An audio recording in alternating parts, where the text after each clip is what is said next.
थंडी म्हटलं की सर्दी, खोकला, ताप असे सामान्य आजार आले, शिवाय शरीराची दुखणी वर देखील येतात. पोटाच्या अनेक समस्या देखील उद्भवतात आणि या सर्वांवर घरगुती रामबाण उपचार आहे तो ओवा. चला तर मग ओव्याचे काय फायदे आहेत ते जाणून घेऊयात. पचनक्रिया सुधारते. ओवा खाण्याचे फायदे जे आहेत त्यातील सर्वात महत्त्वाचा फायदा म्हणजे ओव्यामुळे पचनक्रिया सुधारते. याचं कारण ओव्यामध्ये अनेक पाचक गुणधर्म असतात, त्यामुळे पचनक्रिया सुधारण्यासाठी दररोज स्वयंपाकात ओव्याचा वापर जरूर करा.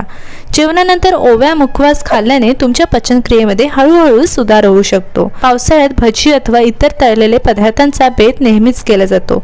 अशावेळी ओवा खाल्ल्याने चांगला आराम मिळू शकतो. दुसरा आहे अपचन झाल्यास त्वरित आराम मिळतो. अतिप्रमाणात जेवण झाल्यास अथवा अपथ्यकारक पदार्थ खाल्ल्याने तुम्हाला अपचनाचा त्रास होतो. अपचनामुळे पोटात गॅस झाल्यामुळे तुम्हाला अस्वस्थ देखील वाटू लागते. अशावेळी एखादे अँटासिड घेण्यापेक्षा ओवा तव्यावर तुपात भाजून तो कोमट पाण्यासोबत घेतल्यास पोटदुखीवरील घरगुती उपायाने त्वरित आराम मिळू शकतो, कारण ओव्याने तुमच्या पोटातील गॅस लगेच कमी होण्यास मदत होते. सर्दीवर गुणकारी. वातावरणातील बदलांचा आपल्या शरीरावर परिणाम होत असतो. सर्दी, खोकला अशा आरोग्य समस्या वारंवार होत असतील तर त्यावर ओवा फायदेशीर ठरू शकतो. सर्दी, खोकला झाल्यास कफ कमी होण्यासाठी ओव्याची धुरी घ्या अथवा ओवा तव्यावर गरम करून कापडाच्या पुरचुंडीने त्याचा शेक छातीला द्या. या उपायाने तुम्हाला नक्कीच आराम मिळेल. नाक मोकळे होण्यासाठी या पुरचुंडीचा वास घ्या, त्यामुळे तुमचे सोंदलेले नाक लवकर मोकळे होईल. पित्त आणि उलटी. पित्ताचा त्रास असेल तर ओवा खाणे तुमच्यासाठी हितकारक आहे. ओवा खाण्याचे फायदे जाणून घेताना ओव्याचा हा महत्त्वाचा फायदा मुळीच विसरून चालणार नाही. यासाठी ओवा, संदैव आणि सुंठ एकत्र करून त्याची पावडर घ्या.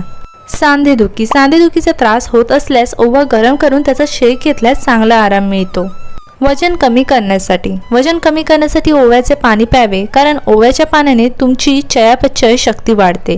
ओव्याचे पाणी तयार करण्यासाठी 1 ग्लास पाण्यामध्ये 1 चमचा ओवा रात्रभर भिजत ठेवा. सकाळी हे पाणी गाळून रिकाम्या पोटी प्या. ओव्याच्या पाण्याने चरबी कमी झाल्यामुळे तुमचे वजन आपोआप कमी होते. दातदुखी.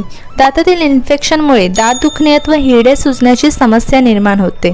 दात दुखत असल्यास होणारे वेदने इतर कोणत्याही वेदनेपेक्षा अधिक असतात, त्यामुळे ते सहन करणे त्रासदायक असतात. अशावेळी ओव्याच्या पाण्याच्या गुळण्या केल्यास आराम मिळतो. दात दुखत असल्यास ओव्याचे तेल कापसाच्या बोळ्याने दातांवर लावावे अथवा त्या दाताच्या एडीला ओव्याच्या तेलाने मसाज करावा. बद्धकोष्ठता. वारंवार बद्धकोष्ठतेचा त्रास होत असेल तर दररोज दुपारी जेवल्यावर 1 ग्लास ताकामध्ये ओव्याची पूड आणि संदैव टाकून प्या.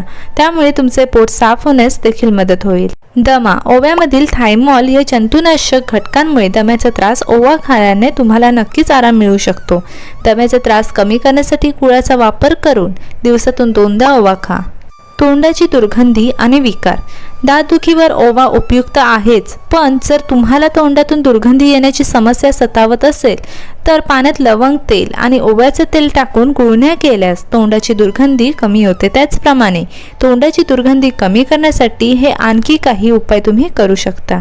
मासिक पाळीच्या समस्या. मासिक पाळीमध्ये अनेक जणींना पोटदुखी आणि कंबरदुखी सहन करावी लागते.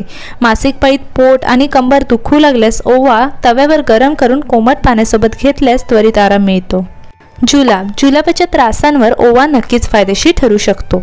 यासाठी जुलाब होत असतील तर दिवसातून 2 वेळा ओव्याचं पाणी प्या. ताप. ताप आल्यास ओवा आणि दालचिनीचा काढा फायदेशीर ठरतो, ज्यामुळे तुम्हाला बरं वाटू लागेल. मूळव्याध. मूळव्याधीमध्ये रक्त पडण्याचा त्रास होत असेल तर त्यापासून आराम मिळण्यासाठी ओवा फायदेशीर आहे. यासाठी नियमित ताकातून जिरे पावडर आणि ओव्याची पावडर घ्या. मायग्रेन. ओवा गरम करून त्याचा वास घेतल्याने अथवा ओव्याचा लेप डोक्यावर लावल्याने मायग्रेनच्या त्रासापासून आराम मिळू शकतो. हा मायग्रेनवरील घरगुती उपाय गुणकारी आहे. जंत झाल्यास ओवा आणि संदैव एकत्र घेतल्याने जंताचा त्रास हा कमी देखील होतो. मधुमेहींसाठी म्हणजेच डायबिटीज पेशंटसाठी मधुमेहींना ओवा खाण्याचे चांगले फायदे होतात. ओव्यामुळे मधुमेह नियंत्रित राहतो. हृदयविकार दूर ठेवण्यासाठी ओवा खाण्याचे फायदे हे की त्यामुळे तुमच्या हृदयाचे आरोग्य देखील सुधारते. जे लोक नियमित ओव्याचे सेवन करतात त्यांना लवकर हृदयविकार होत नाहीत. मूतखडा. ज्या लोकांना मूतखड्याचा त्रास असेल त्यांनी नियमित ओवा खाल्ल्यास स्टोनच्या त्रासापासून मुक्तता देखील मिळेल. मूतखड्यावर घरगुती उपाय करून त्यावर उपचार करता येतात. वातविकार कमी होतात. वाताचा त्रास असलेल्या लोकांनी हात पायावर ओव्याच्या तेलाने मालिश करावे. नियमित असे केल्यास वात समस्या हळूहळू कमी होते. ओवा खाण्याचे फायदे अनेक असले तरी ओवा अति प्रमाणात घेऊ नका, कारण प्रमाणात घेतल्यास ओवा जितका आरोग्यासाठी फायदेशीर आहे तितकाच अति प्रमाणात घेतल्यास त्याचे दुष्परिणाम देखील होऊ शकतात. अति प्रमाणात ओवा सेवन केल्यास तुम्हाला ॲसिडिटीचा त्रास, अल्सर, डायरिया, यकृताच्या समस्या होण्याची देखील शक्यता असते.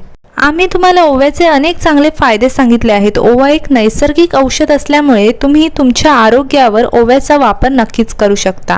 घरीच एखाद्या आरोग्य समस्येला दूर करण्यासाठी ओवा अत्यंत फायदेशीर आहे. मात्र आधी सांगितल्याप्रमाणे ओव्याचं अति प्रमाणात सेवन करू नका. दिवसभरात 1 चमचा ओवा खाण्यास काहीच हरकत नाही. सर्दी, खोकला अथवा एखाद्या साध्या आरोग्य समस्येवर तुम्ही स्वतःच्या मनाने ओवा खाऊन उपचार देखील करू शकता. मात्र जर तुम्हाला एखादी गंभीर आरोग्य समस्या असेल तर ओव्याचा वापर करण्यापूर्वी तुमच्या डॉक्टरांचा सल्ला अवश्य घ्या, कारण प्रत्येकाची शरीर प्रकृती निरनिराळी असते. त्यामुळे त्यावर केले जाणारे उपचार देखील निरनिराळे असू शकतात. तुम्हाला आम्ही दिलेली माहिती कशी वाटली आम्हाला कमेंट सेक्शनमध्ये नक्की सांगा आणि त्याचा तुम्हाला काय फायदा झाला हे देखील जरूर कळवा. थँक्यू.